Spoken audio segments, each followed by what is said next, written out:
तो आज हम लोग पढ़ रहे हैं हमारे क्लास 10th के हिस्ट्री का चैप्टर फर्स्ट का जो टॉपिक नंबर फर्स्ट है, the French revolution and the idea of the nation. देखो, लास्ट टॉपिक ने हमने इंट्रोडक्शन वाला पार्ट जो है, इस चैप्टर का जो इंट्रो है उसको क्लियर कर लिया था। अब आज हम लोग इस टॉपिक को स्टार्ट करने वाले हैं, तो हम कनेक्ट करेंगे फ्रेंच रिवॉल्यूशन को आइडिया ऑफ द नेशन से। आइडिया दैट इज, मैंने आपको लास्ट वीडियो में बताया था नेशनलिज्म के बारे में। तो मैंने उसमें आपको क्या समझाया कि नेशनलिज्म के लास्ट में आईएसएम लगा हुआ है। तो जिस वर्ड के लास्ट में आईएसएम लगता है वो किसको रिप्रेजेंट करता है? वो आइडिया को रिप्रेजेंट करता है। ठीक है, आइडिया किस चीज का? तो नेशनल, नेशन का, देश का आइडिया। तो उसी चीज को हम देखेंगे यहाँ पे कि फ्रेंच रिवॉल्यूशन से कैसे इमरजेंस हुआ नेशनलिज्म का। ओके, वीडियो को लास्ट तक जरूर देखिएगा। इस वीडियो में इस पूरे टॉपिक को, जो टॉपिक नंबर फर्स्ट है आपका, उसको हम लोग कंप्लीट करने वाले हैं। तो वीडियो को एंड तक जरूर देखिएगा। ऐसा नहीं कि थोड़ा सा पढ़ रहे हैं फिर उसको एग्जिट कर दे रहे हैं वीडियो को कि हाँ अब बाद में देखेंगे। एक बार में कंप्लीट पूरा देखिए टॉपिक को, ताकि क्लियरली आपके माइंड में लिंकिंग बनता जाए कि हाँ कैसे कैसे कैसे चीजें जो है वो आगे बढ़ रही हैं। ठीक है, रिवॉल्यूशन से कैसे नेशनलिज्म की तरफ आगे बढ़ रहे हैं लोग। तो कंप्लीट अच्छे से पूरा वीडियो देखिए। इवन ट्राई कीजिए कि पेन पेपर साथ में लेकर बैठिए, चीजों को नोट करते जाइए। ठीक है, चलिए। तो हमारा कहानी यहाँ से शुरू होता है कि नेशनलिज्म जो है, नेशनलिज्म का पहला जो एक्सप्रेशन है, पहली झलक जो है, वो हमें फ्रेंच रिवॉल्यूशन में देखने को मिली 1789 के टाइम पर।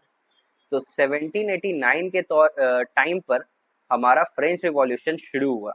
ठीक है, अब इसी दिन से नेशनलिज्म की जो फीलिंग है लोगों के अंदर, ये हमें देखने को मिली है वहां पे।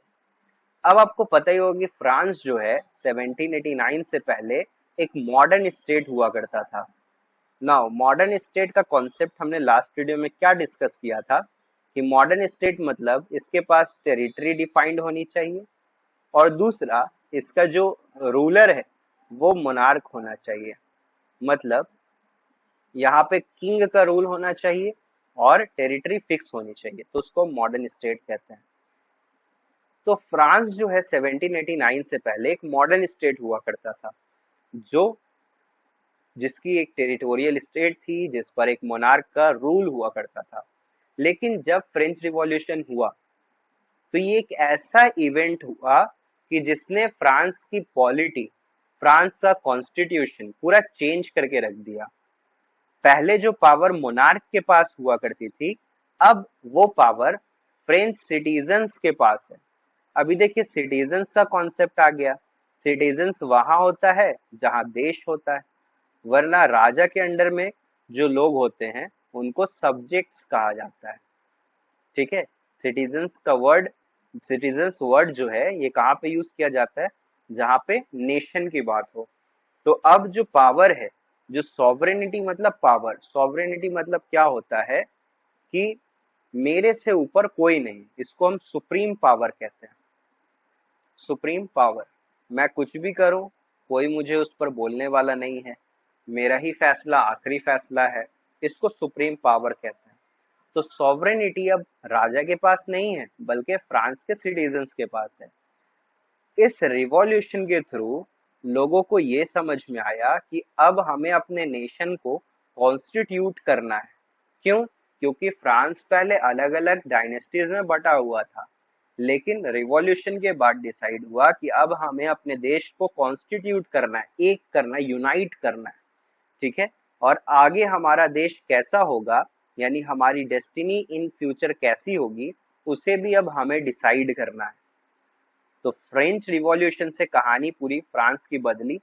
पावर का जो मैटर था कि पावर राजा के पास था, राजा मनमानी कर रहा था, अब वो सारी चीजें बदलने वाली है। बेसिकली कह लें तो अब फ्रांस का जो किस्मत है वो चेंज होने वाला है। ठीक है, तो बात क्या हो रही है कि फ्रांस में जो रिवॉल्यूशनरीज थे, रिवॉल्यूशनरीज मतलब वो लोग जो रिवॉल्यूशन करते हैं। ठीक है, तो फ्रांस के जो रिवॉल्यूशनरीज थे उन्होंने कई तरह के मेजर्स, तरीके, मेजर्स मतलब तरीके और प्रैक्टिसेस अपनाए, जिससे लोगों में एक कलेक्टिव आइडेंटिटी लाई जा सके। लाइक आप किसी के अंदर किसी चीज को सेंस कराना चाहते हैं। लाइक मान लीजिए कि आप कोई मूवी देख रहे हैं, अब उस मूवी को देखकर आपको सेंस हो रहा है कि हाँ ये मूवी हॉरर मूवी है या एडवेंचरस मूवी है, तो उस मूवी में कुछ ऐसा एलिमेंट रहा होगा ना कि जिससे आपको सेंस हो रहा है कि ये मूवी हॉरर है या एडवेंचरस है। उसी तरह से फ्रांस में जो रिवॉल्यूशनरीज हैं वो कोशिश कर रहे हैं कि हमें अपनी सोसाइटी में कुछ ऐसी चीजें लानी पड़ेंगी कि जिससे लोगों को ये सेंस मिले कि हम सब आपस में एक हैं। तो इस सेंस को लाने के लिए कि हम सब आपस में एक हैं, रिवॉल्यूशनरीज ने कुछ आइडियाज लाया है, जैसे ला पैट्री और ले सिटोयन। तो सिटोयन दैट इज सिटीजन, पैत्री दैट इज फादरलैंड। पैत्री वर्ड हमारे जो पिताजी हैं, है ना, इनसे कनेक्ट होता है। पैत्री मतलब पैटर्नल, तो जो हमारे पप्पा के जो वंशज हैं, जो पुरख हैं हमारे, जैसे हमारे दादा हो गए, परदादा हो गए, है ना, तो उनकी जमीन का हवाला दिया जा रहा है यहाँ पे कि आपके फादर लैंड है ये, मतलब ये जमीन, इस पे आपके पापा भी रहे हैं, उनके पापा भी रहे हैं, उनके पापा भी रहे हैं। तो एक तरह से खानदान की बात की जा रही है कि आप यहाँ के खानदान के रहने वाले हैं, तो ये देश आपका है। और दूसरा सिटीजन का कॉन्सेप्ट, क्योंकि आप यहाँ के रहने वाले हैं, ये जमीन आपके फादरलैंड की है, तो इसलिए आप यहाँ के नागरिक हो गए, ठीक है, सिटीजन हो गए। इस दोनों आइडिया का मकसद क्या था? इस दोनों आइडिया का मकसद था इक्वल राइट्स देना। क्या करना? इक्वल राइट्स देना। क्यों? क्योंकि अब एक नया कॉन्स्टिट्यूशन बनने वाला है। आपने क्लास 9th में पढ़ा था कि जो थर्ड स्टेट के लोग हैं, उन्होंने कॉन्स्टिट्यूशन बनाने का काम शुरू किया था फ्रांस में, है ना। तो एक नया कॉन्स्टिट्यूशन बनने वाला है। उस कॉन्स्टिट्यूशन में हमने दो आइडियाज को लाया है, जिससे हम लोगों के अंदर कलेक्टिव आइडेंटिटी का सेंस भरना चाहते हैं, कलेक्टिव आइडेंटिटी की भावना पैदा करना चाहते हैं। तो इन दोनों आइडियाज के थ्रू लोगों को इक्वल राइट्स मिलेंगे, ठीक है, लोगों को इक्वल राइट्स मिलेंगे। अच्छा, और क्या क्या करना चाहिए कलेक्टिव आइडेंटिटी के लिए? तो कलेक्टिव आइडेंटिटी के लिए हमें जो फ्लैग है, हमारा जो पहचान है वो फ्लैग है। हमारे देश का पहचान फ्लैग होता है ना। तो फ्लैग आपको अब नया लाना है। जैसे पहले फ्लैग हुआ करता था राजा साहब का, तो अब तो राजा साहब से पावर लेकर जनता लोगों में दिया गया है। तो अब एक नया फ्लैग बनाना चाहिए जो इस चीज को शो करे कि लिटरली पावर का ट्रांसफर हुआ है, ठीक है। तो ट्राई कलर फ्लैग चूज किया गया। इसके बाद देखो, हर देश में पार्लियामेंट होता है। पार्लियामेंट में लेजिस्लेशन का काम होता है, लेजिस्लेशन का काम होता है, यानी कि वहां पे लॉ बनता है, कानून बनता है। उसी तरह फ्रांस में भी पार्लियामेंट था जहाँ पे लेजिस्लेशन का काम होता था, जिसे ई स्टेट जनरल कहते हैं। अब ये जो ई स्टेट जनरल है, इसका नाम चेंज करके नेशनल असेंबली रखा गया। बेसिकली ई स्टेट जनरल में तीनों ई स्टेट्स के जो हेड होते थे, तीन ई स्टेट्स हुआ करते थे फ्रांस में, आपको याद ही होगा 9th में आपने पढ़ा है। इनके जो हेड हुआ करते थे वो इधर आते थे और यहाँ पे वोटिंग होती थी टैक्स वगैरह की चीजों पर, डिस्कशन पर, तो कानून बनता था, है ना। तो अब उस ई स्टेट जनरल का नाम चेंज करके नेशनल असेंबली रखा गया है, जिसमें इलेक्शन होगा। याद रखिए, राजा क्या करता था? राजा तो नॉमिनेट कर देता था लोगों को कि हाँ मैंने बोल दिया कि ये बंदा बनेगा आज से आपका मंत्री, तो ये हो गया आज से आपका मंत्री। लेकिन अब इलेक्शन होगा, और ये जो इलेक्शन होगा तो एक्टिव सिटीजन्स का होगा, यानी जो सिटीजन वोटिंग राइट रखते हैं, जिनके पास वोटिंग राइट है, उनको कहेंगे हम एक्टिव सिटीजन्स। और जिनके पास वोटिंग राइट नहीं है, उनको हम कहेंगे पैसिव सिटीजन। तो अगर आपके पास वोटिंग राइट है तो आप हो गए एक्टिव सिटीजन। अगर आपके पास वोटिंग राइट नहीं है तो आप हो गए पैसिव सिटीजन। पैसिव सिटीजन में आते थे गरीब लोग, आपने पढ़ा ही था 9th क्लास में, और विमेन लोग, ठीक है, ये लोग आते थे पैसिव सिटीजन्स में। बाकी एक्टिव सिटीजन्स में आते थे जो अमीर लोग थे, rich member of the society. जैसे थर्ड स्टेट में दो पार्ट था, एक था रिच वाला थर्ड स्टेट और एक था पुअर वाला थर्ड स्टेट। तो जो रिच वाले लोग हैं ना, ये वो हो गए जिनके पास वोटिंग राइट है। तो ये लोग इलेक्ट करेंगे नेता को, और वो नेता बैठेगा नेशनल असेंबली में। अच्छा, और क्या किया गया कलेक्टिव आइडेंटिटी के लिए? और क्या किया गया कि अब हाइम्स बनाए गए, नई नई गीत बनाई गई अपने देश के लिए। ओथ्स, यानी जो मिनिस्टर का इलेक्शन हुआ है उनको शपथ दिलाया गया, अब वो मंत्री बनेंगे।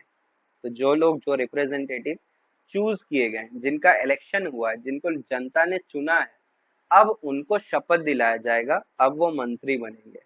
उसके बाद जो लोग इस रिवॉल्यूशन में शहीद हुए, जो लोग आजादी दिलाने में शहीद हुए, उनको श्रद्धांजलि दी जाएगी। मार्टायर्स मतलब जो लोग शहीद हुए, कॉमेमोरेट मतलब उनको श्रद्धांजलि दी जाएगी, ठीक है।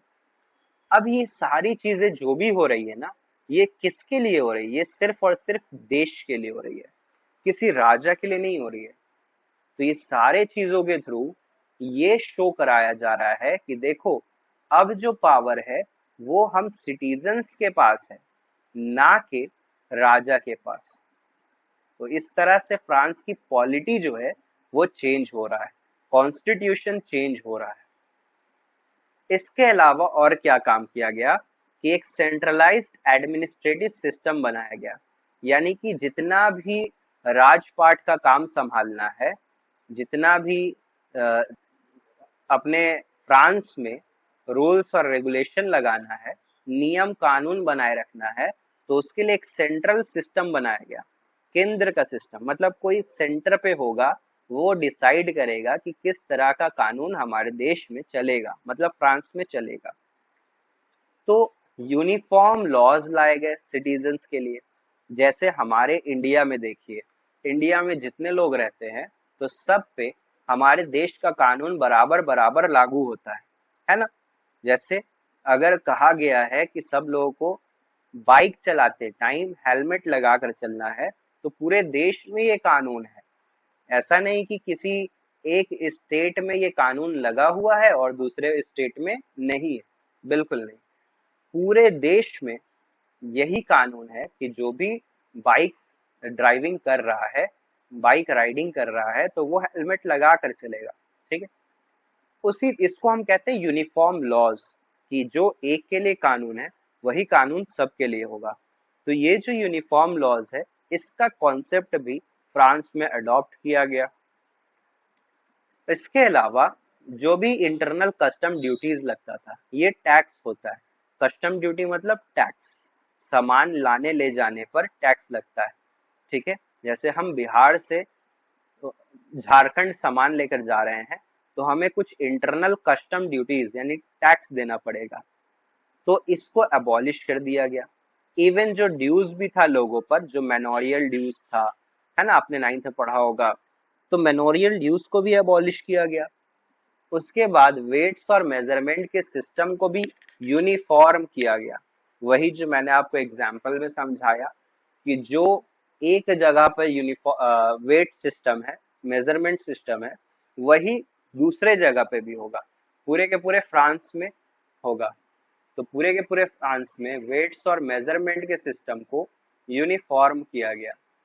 मान लीजिए कि अगर फ्रांस के एक स्टेट में, हमने क्लास 9th में पढ़ा था इस चीज को, कि फ्रांस के एक स्टेट में अगर मान लीजिए कि 1 किलो में 800 ग्राम है, और दूसरे स्टेट में फ्रांस के 1 किलो में 1200 ग्राम है, तो ये यूनिफॉर्म नहीं हुआ। यूनिफॉर्म कब होगा कि आप फ्रांस में किसी भी स्टेट में चले जाइए, सब जगह आपको 1 किलो में 1000 ग्राम मिलेगा। तो ये हो गया यूनिफॉर्म होना। तो ये जो वेट का सिस्टम है, और मेजरमेंट में हम लोग लेंथ वगैरह मेजर करते हैं, तो वेट का सिस्टम मेजरमेंट के सिस्टम को यूनिफॉर्म किया गया कि सब जगह एक जैसा होगा। जहां भी आप यूनिफॉर्म वर्ड सुने, तो आपको माइंड में रखना है कि सब जगह इक्वल इक्वल, ठीक है, मतलब सब जगह एक जैसा। इसके बाद लैंग्वेज की बारी आती है। तो पहले फ्रांस के अलग अलग पार्ट में, चूंकि अलग अलग डायनेस्टी का रूल था, तो वहां पर रीजनल भाषा भी अलग अलग थी लोगों की। तो अब फ्रांस नेशन बनने जा रहा है, तो इस नेशन का एक कॉमन लैंग्वेज होना चाहिए। इसलिए फ्रेंच वर्ड को कॉमन लैंग्वेज बनाया गया। फ्रेंच वर्ड वहाँ के अमीरों की भाषा हुआ करती थी, जो कि फ्रांस के कैपिटल में बोली और लिखी जाती थी, ठीक है। तो ये अमीरों की भाषा। अब देखो, वोटिंग भी कौन कर रहे हैं? अमीर लोग, है ना, एक्टिव सिटीजन। लैंग्वेज भी किनका चल रहा है? अमीर लोगों का। तो कहीं ना कहीं आपके देश में ये तो कहा जा रहा है कि इक्वालिटी हम दे रहे हैं आपके संविधान में, लेकिन क्या ट्रू सेंस में इक्वालिटी मिल रही है? देखते हैं आगे क्या होता है ना। अब जो रिवॉल्यूशनरीज हैं, जिन्होंने रिवॉल्यूशन कराया है, इनका आगे और क्या इंटेंशन था? इनका इरादा था कि जैसे हमने फ्रांस को डेस्पोटिज्म से फ्री कराया है, डेस्पोटिज्म मतलब मोनार्कियल रूल, ठीक है, जैसे हमने फ्रांस को डिस्पोटिज्म से फ्री कराया है, वैसे ही अब हम यूरोप के बाकी जो नेशन हैं, बाकी जो एरियाज हैं, बाकी जो देश हैं इस कॉन्टिनेंट के, उसको भी हम आजाद कराएंगे, उसको भी हम नेशन बनाएंगे, वहां से भी डिस्पोटिज्म खत्म करेंगे। तो भाई शुरू करना था बिन रिवॉल्यूशनरीज को कि अब हम यूरोप के बाकी एरियाज में भी डिस्पोटिज्म खत्म करके उनको नेशन बनाएंगे। तो इन्होंने क्या किया? इन्होंने अलग अलग छोटे छोटे ग्रुप बनवाने स्टार्ट कर दिए। जो फ्रांस के जो रिवॉल्यूशनरी हैं, उन्होंने अलग अलग छोटे छोटे ग्रुप बनवाने स्टार्ट कर दिए, जिसमें एक ग्रुप बना जैकोबिन क्लब्स का।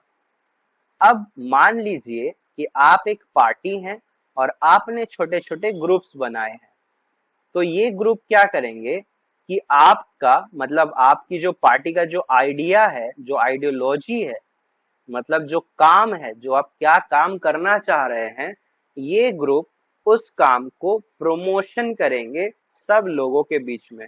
घर घर लोगों को जाकर बताएंगे कि हमारी पार्टी आपके लिए ये काम करेगी, वो काम करेगी, ठीक है, इस इलेक्शन में आप उनको जितवा दीजिए। तो रिवॉल्यूशनरीज ने ऐसे ही कई सारे ग्रुप्स बनवाए फ्रांस में, जिसमें एक ग्रुप था आपका जैकोबिन क्लब्स। अब एक बात बताइए, ग्रुप में कैसे लोग होने चाहिए? एजुकेटेड होने चाहिए कि जो कहीं भी आपके पार्टी के चीजों को अच्छे से डिफाइन कर सके, बता सके, या फिर अनएजुकेटेड होने चाहिए? बताइए। तो इसका क्लियर क्लियर सेंस निकलता है कि ग्रुप में एजुकेटेड लोग ज्यादा होने चाहिए, एजुकेटेड होने चाहिए। क्यों एजुकेटेड होने चाहिए? ताकि किसी गलत तरह का इंफॉर्मेशन जनता को ना दिया जाए। अगर आप गलत इंफॉर्मेशन जनता को देंगे तो पार्टी की इमेज खराब होगी, और फिर जो जनता उसको लाइक करती है, पसंद करती है, अब वो उसको डिसलाइक करने लगेगी, नापसंद करने लगेगी। इसलिए एजुकेटेड लोगों का होना ग्रुप में जरूरी है, ताकि वो लोगों तक सही सही इंफॉर्मेशन दे, जिससे लोगों को पार्टी के प्रति अफेक्शन बढ़े, लोग पार्टी को पसंद करें, तभी तो इसको सपोर्ट करेंगे ना। तो जैकोबिन क्लब्स में एजुकेटेड लोग थे, ठीक है, और ये एजुकेटेड लोग मिडिल क्लास से बिलोंग करते थे। नाउ अब इनकी एक्टिविटीज क्या था कि ये जगह जगह जाएंगे, कैंपेन्स करेंगे, जिससे जो ये पार्टी है आपकी, जो फ्रेंच आर्मीज है, जो रिवॉल्यूशन कराएगी, उस आर्मीज को लोग सपोर्ट करें, वहां की जनता सपोर्ट करे। तो ये पार्टी कौन हो गई? हमारी रिवॉल्यूशन कराने वाली हो गई, जो कि है हमारी फ्रेंच आर्मीज। यही रिवॉल्यूशन कराएगी, क्योंकि इसके लीडर कौन है भाई? नेपोलियन, है ना। नेपोलियन लीड कर रहे हैं इसको। तो आप हमारे ग्रुप के जो लोग हैं, ये जाके लोगों को हमारी आइडियोलॉजी बताएंगे, ताकि लोग हमारे इस पार्टी को सपोर्ट करेंगे, है ना। तो यही हुआ, जैकोबिन क्लब ने अलग अलग जगह जाकर, लाइक हॉलैंड गए ये लोग, बेल्जियम गए, स्विट्जरलैंड गए, इटली में गए, इन सब जगह जाकर अपने इस फ्रेंच आर्मीज का, नेपोलियन के आइडियोलॉजी को बताया लोगों को, जिसकी वजह से लोगों ने फ्रेंच आर्मीज को 1790s के टाइम पर सपोर्ट करना स्टार्ट किया।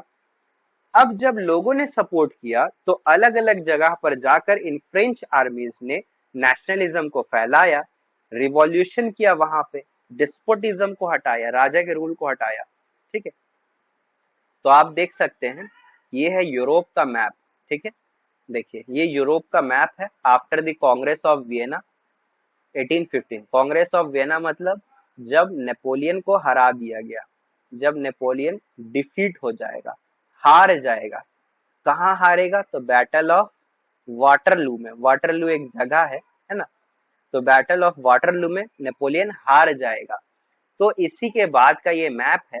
इसमें आप देख सकते हैं ऊपर में यहाँ पे नॉर्वे है, स्वीडन है ना, Sweden, Scotland, Ireland, Great Britain, Wales और इंग्लैंड, ये सब आइलैंड नेशन है। ठीक है, इसके बाद आपको डेनमार्क देखने को मिलेगा, देन नीदरलैंड्स, हैबोवर, प्रूशिया।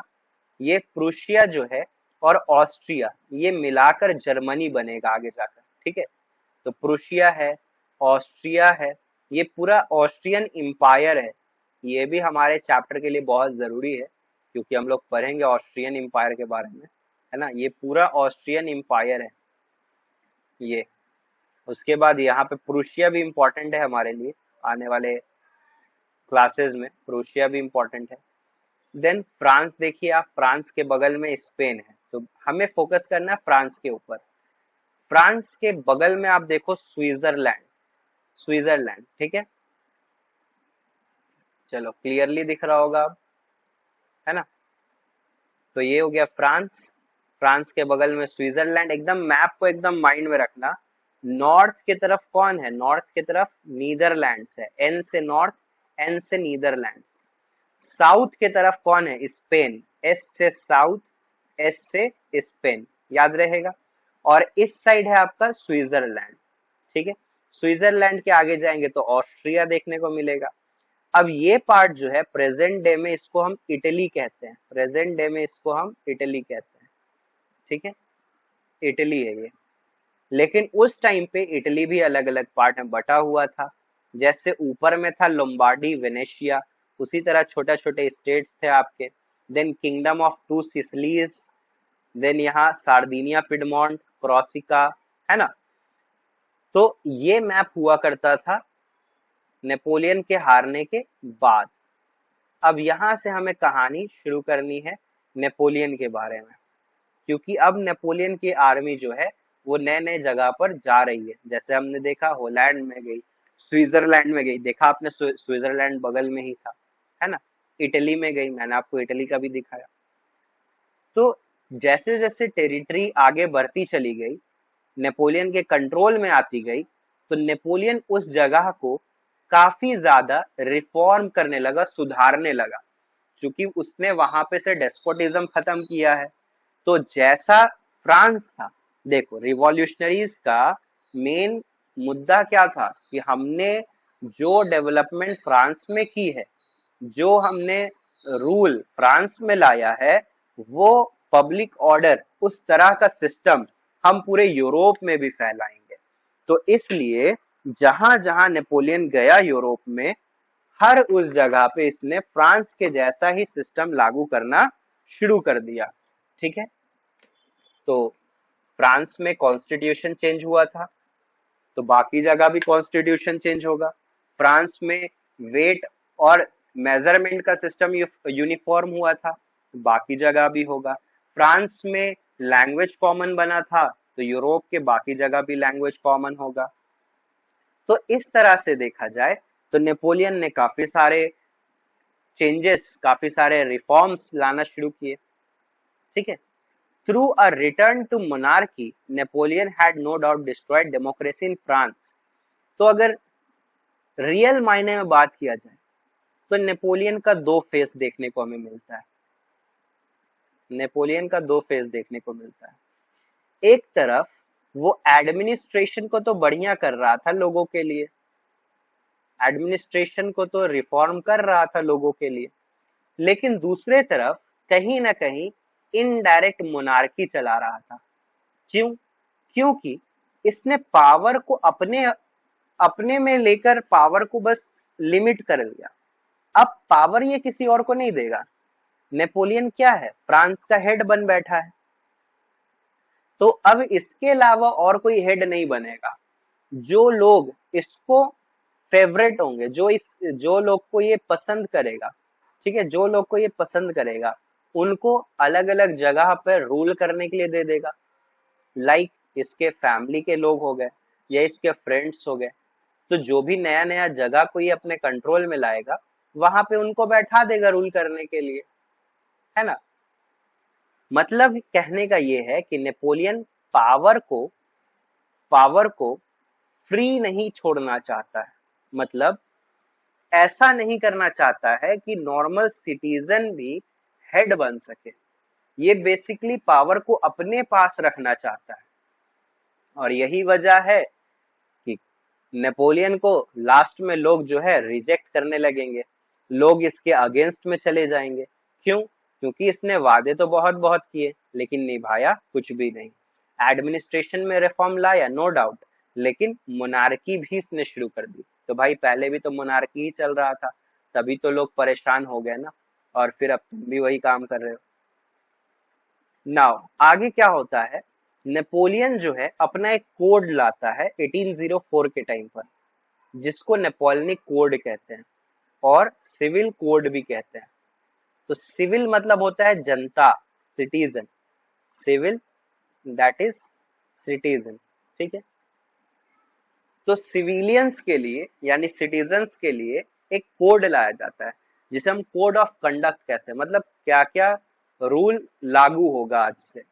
तो रूल्स जो होंगे वहां पे फ्रांस में जो लागू होंगे सिटीजन्स के लिए, तो पहला रूल क्या होगा कि जितने भी प्रिविलेजेस बेस्ड ऑन बर्थ मिलते हैं उसको खत्म किया जाए।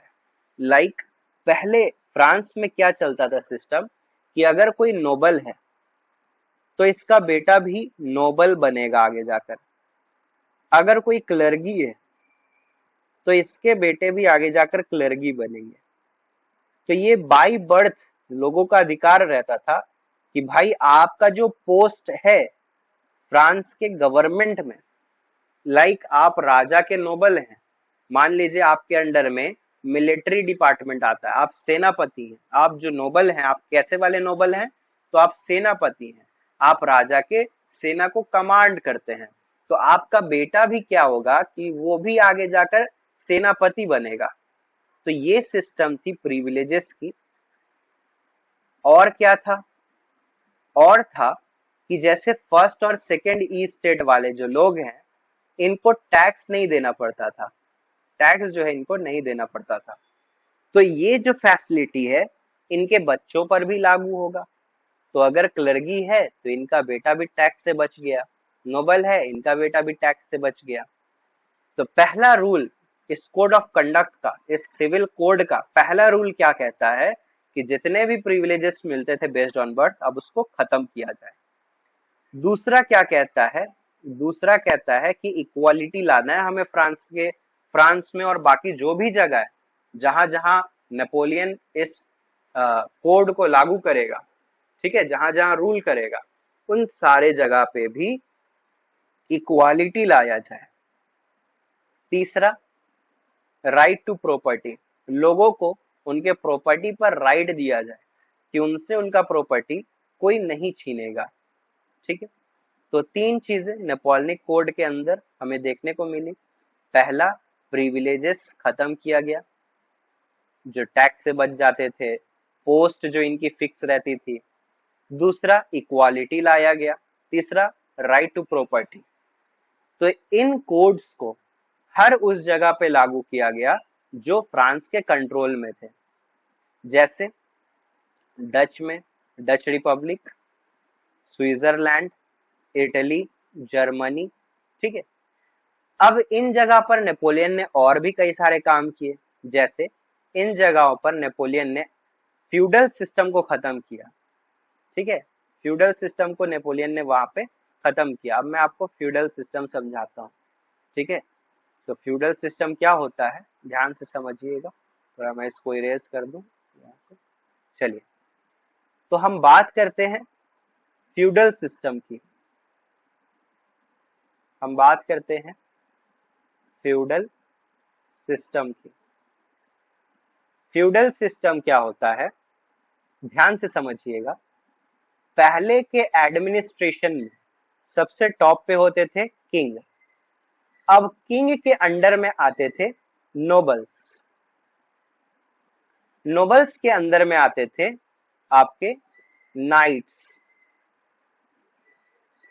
और इनके अंदर में आते थे सोल्जर्स। नोबल्स या फिर ड्यूक्स, ठीक है। तो होता क्या है यहाँ पे, जो सोल्जर्स हैं इनका कंट्रोल किसके पास है, नाइट्स के पास।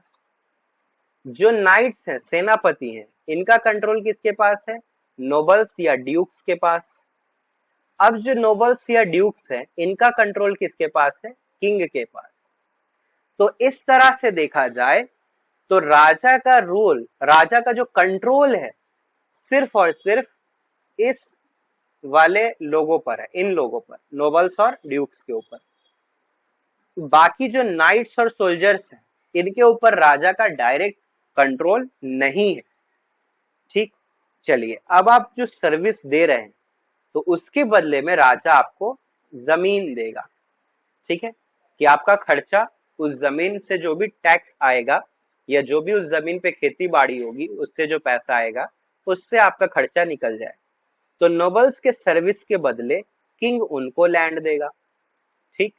नोबल्स नाइट्स के सर्विस के बदले उनको लैंड देंगे, और नाइट्स सोल्जर्स के सर्विस के बदले इनको लैंड देगा, जमीन देगा।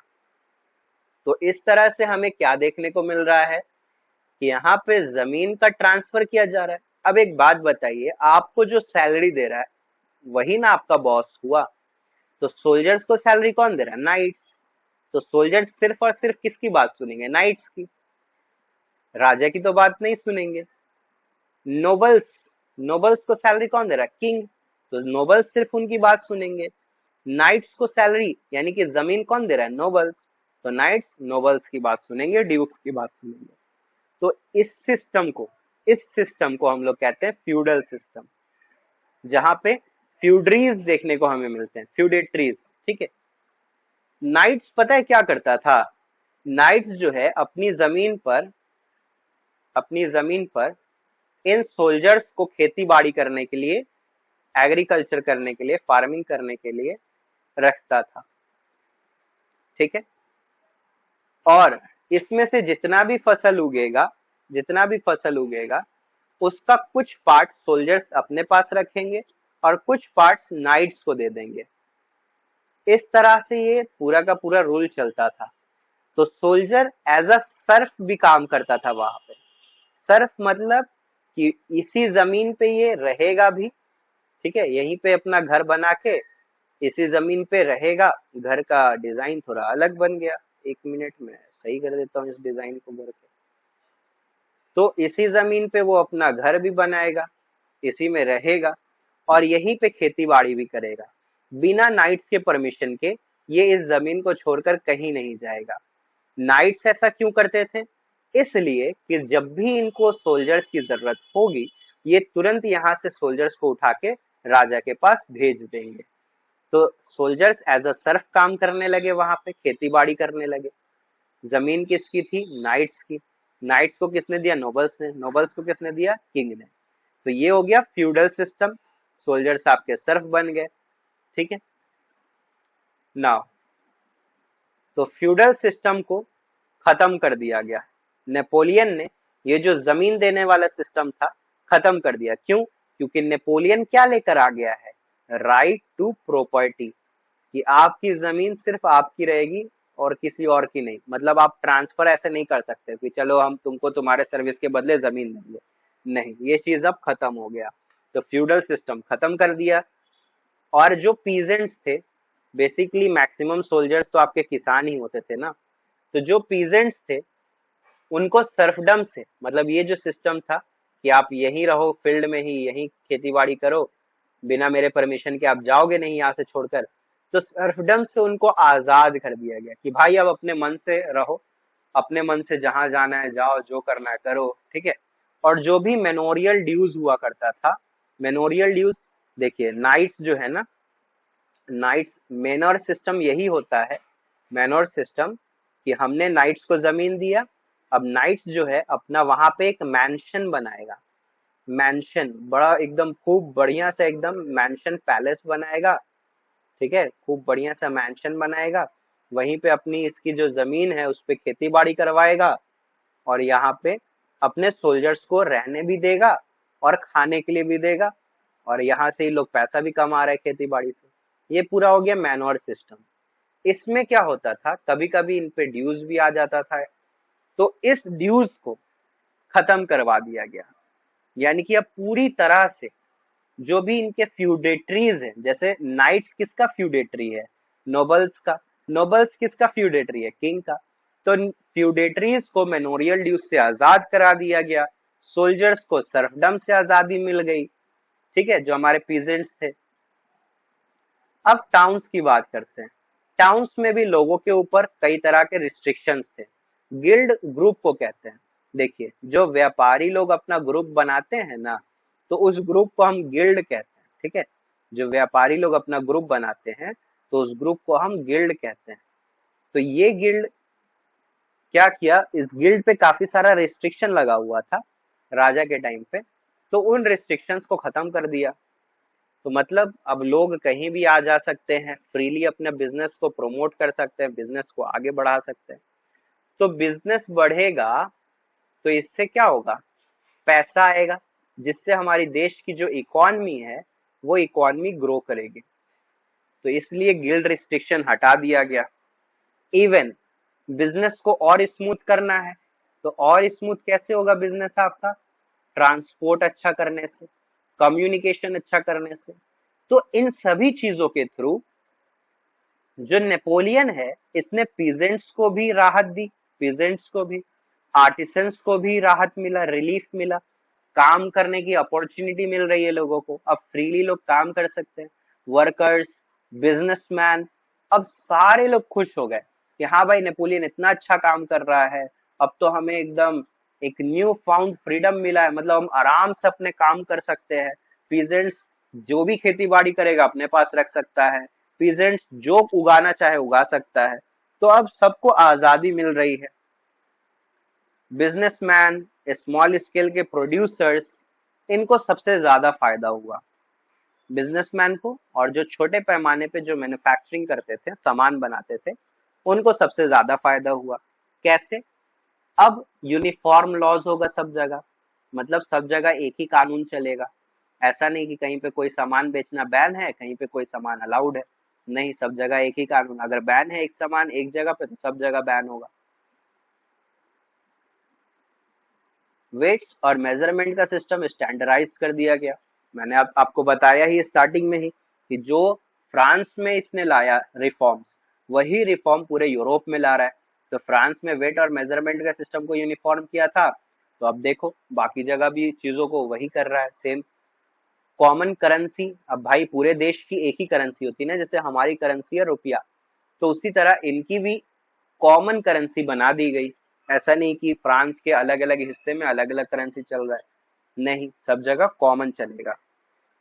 इन सब चीजों की वजह से एक बढ़िया कानून है, एक जैसी करेंसी है, वेट्स और मेजरमेंट एक जैसे हैं। इन सब के वजह से जो गुड्स और कैपिटल का जो मूवमेंट था, कैपिटल मतलब वैसी चीजें जिससे आपको पैसा मिलेगा, मनी मिलेगा। जैसे जैसे आप गन्ने की मशीन देख लीजिए, जो शुगर केन का जो जूस निकलता है, शुगर केन का जो जूस निकलता है, वो वाली मशीन देख लीजिए, उस मशीन से आप पैसा कमाते हैं ना, तो वो आपके लिए कैपिटल हो गया, ठीक। आपका जो गोल्ड है, आप गोल्ड को बेच के पैसा कमा लेते हैं, है ना, ये आपका कैपिटल हो गया।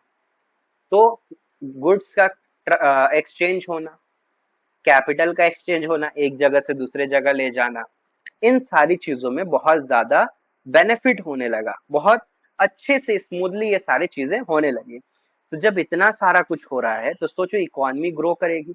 अब फ्रांस जो है काफी रिच होने लगेगा, पावरफुल होने लगेगा, है ना। पहले क्या था कि पूरा का पूरा टैक्स बर्डन थर्ड स्टेट पे एकदम कर दिया जाता था, लेकिन नेपोलियन के मेहनत से देखो क्या हो रहा है कि अब टैक्स पे ज्यादा डिपेंड नहीं करना पड़ रहा है, इकोनॉमी अपने आप ग्रो कर रही है। मतलब टैक्स तो है स्टिल, लेकिन सिर्फ थर्ड स्टेट वालों पे बर्डन नहीं है, इकोनॉमी ग्रो कर रही है क्योंकि वहां इक्वालिटी लाया गया है, वहां बिजनेस को प्रमोट किया जा रहा है। ठीक है नाउ, लेकिन वही बात है कि जहां अच्छाई होती है वहां बुराई भी होती है। नेपोलियन भले ही इतने अच्छे अच्छे काम कर रहा था, लेकिन एक तरह से उसने इनडायरेक्टली मोनार्की लागू कर दी थी। होता है ना, power corrupts a man, power corrupt कर देता है, एक्सट्रीम पावर तो एक्सट्रीमली करप्ट कर देता है इंसान को। यही हुआ नेपोलियन के साथ में। नेपोलियन स्टार्टिंग में तो लोगों के लिए फरिश्ता बनकर आया था, है ना, फरिश्ता बनकर आया था कि हम आपको राजा के क्या बोलते हैं, राजा के दुष्कर्म से, राजा के जुल्म सितम से आपको बचाएंगे, आपको आजादी दिलाएंगे। आजादी दिलाई उसने, लेकिन उसने क्या किया कि लोगों के तरफ बुरा बर्ताव करना शुरू कर दिया। एग्जाम्पल के तौर पर देखते हैं, फ्रांस ने हॉलैंड, स्विट्जरलैंड, स्विट्जरलैंड दिखाया था बगल में ही था, ब्रजल्स, ब्रजल्स क्या है, बेल्जियम का कैपिटल है ना, ब्रजल्स, मेंस, मिलान, वर्सो, इन सब जगह पे नेपोलियन ने कंट्रोल किया, इन सब जगह पे चेंजेस लाया, तो लोग बहुत खुश हो गए। लेकिन बाद में नेपोलियन ने धीरे धीरे वहां पे सेंसरशिप लगाना शुरू कर दिया। इसका मतलब ये कि आप नेपोलियन के अगेंस्ट में कुछ नहीं बोल सकते हैं। अगर आप उसके अगेंस्ट में कुछ बोलेंगे तो वो आपको पनिश करेगा। ठीक है, तो कहीं ना कहीं तो आप वही मोनार्की वाला काम कर रहे हैं। राजा भी तो यही करता था, राजा के अगेंस्ट में कोई बोलता था तो उसको बेस्टाइल किला में डाल देता था वो, है ना। ऊपर से टैक्स बढ़ा दिया इसने ढेर सारा, इसने देखा कि इतना अच्छा बिजनेस चल रहा है, सबका इकोनॉमी बढ़ रही है, तो अब मेरे पास भी पैसा ज्यादा होना चाहिए, इसने टैक्स बढ़ा दिया। जबरदस्ती अपने आर्मी में सेना का भर्ती करने लगा। मतलब जो गांव के जो लोग थे, मैंने आपको बताया कि किसान थे, है ना, तो किसान जो थे ना, उनको जबरदस्ती अपने सेना में भर्ती किया जाने करने लगा ये। क्यों? क्योंकि भाई फ्रांस को तो पूरा यूरोप को जीतना है ना, पूरे यूरोप से डेस्पोटिज्म खत्म करना है, तो इसलिए सेना भी बड़ी चाहिए। तो ये जबरदस्ती लोगों को अपने सेना में शामिल करने लगा। तो इन सब वजह से, टैक्स बढ़ाने के वजह से, सेंसरशिप लगाने की वजह से, फोर्स कंस्क्रिप्शन करने की वजह से, जो भी इसने अच्छे अच्छे काम किए थे, अब वो सारे काम फीके रह गए। मतलब कि अच्छाई जो इसने किया था, जो रिफॉर्म लाया था इसने एडमिनिस्ट्रेशन में, अब वो सारे फेड हो गए, फेड हो गए, धुंधले पड़ गए इसके इन सारे गलतियों के सामने। तो इस तरह से जो लोग इसको हार्बिंजर मानते थे, फरिश्ता मानते थे कि भाई ये बंदा हमें आजादी दिलाएगा, अब वो लोग उसके खिलाफ हो गए, हॉस्टाइल हो गए, दुश्मन बन गए उसके। ठीक है, तो आपको पहले यूनिट में क्या समझाया मैंने, जो भी एडमिनिस्ट्रेटिव रिफॉर्म किए नेपोलियन ने, और लोग लोग इसके अगेंस्ट में क्यों हो गए। तो बेसिकली हमने इसमें नेपोलियन के एडमिनिस्ट्रेटिव चेंजेस की बात की पहले यूनिट में। तो आई होप आपको समझ में आ गया होगा। पहला यूनिट यहाँ पर आपका खत्म होता है। अब सेकंड यूनिट आपका सेकंड वीडियो में आएगा। ठीक है, कि पूरे यूरोप में नेशनलिज्म फैला कैसे। फ्रांस के कई सारे चेंजेस तो हमने देख लिए, और नेपोलियन ने क्या क्या किया वो भी हमने देखा। हमने स्विट्जरलैंड वगैरह सब इलाका देखा आसपास में जो भी फ्रांस के था। तो आई होप आपको अच्छे से क्लियरली पूरा ये फर्स्ट यूनिट जो है, फर्स्ट टॉपिक जो है, समझ में आ गया होगा। लाइक जरूर से कर दीजिए वीडियो को। आप लाइक करेंगे तो उससे मुझे भी मोटिवेशन मिलता रहेगा कि हाँ मैं भी आपके लिए और बेहतर से बेहतर तरीके से वीडियो रिकॉर्ड करूं, है ना। और कंप्लीट वीडियो देखा करिए। कंप्लीट देखने से क्या होता है कि एक बार में पूरी चीजें माइंड में बैठ जाती है। अगर आप छोड़ छोड़ कर पढ़ेंगे ना, छोड़ छोड़ कर वीडियो को देखेंगे, स्किप कर करके देखेंगे, तो वो आपके माइंड में नहीं बैठने वाला है। भले आप 2x पर देखिए, लेकिन कंप्लीट देखा कीजिए। ठीक है, चलिए thank you so much video देखने के लिए। लाइक कीजिए, सब्सक्राइब कीजिए, बने रहिए हमारे साथ। मिलते हैं नेक्स्ट वीडियो में, तब तक के लिए गुड बाय।